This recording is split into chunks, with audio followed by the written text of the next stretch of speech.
Hold onto your hats because the bond market just threw us a massive curveball. We are staring down an 8-month high, but there is a twist you need to hear. Before we dive into the math, drop a comment and subscribe for your daily DFW mortgage edge. Alright, let's break down this wild ride.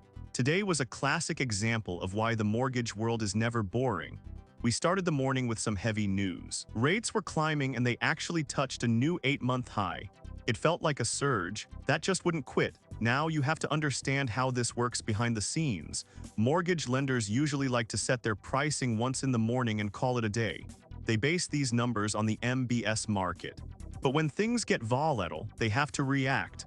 Early this morning, the average lender's top-tier 30-year fixed rate was sitting at roughly 6.7%.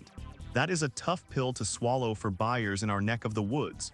But then the bond market started showing some friendly signs.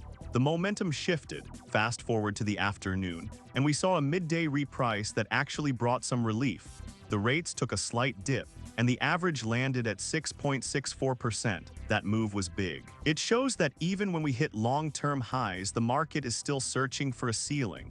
We are seeing a lot of movement in the underlying bonds, and today that movement worked in our favor after a scary start.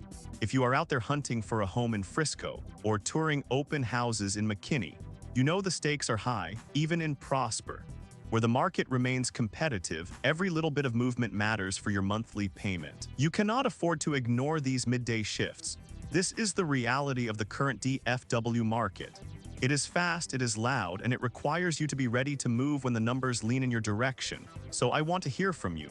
With rates hitting these 8-month highs but showing some midday recovery, what is your move? Are you locking today or waiting for drop?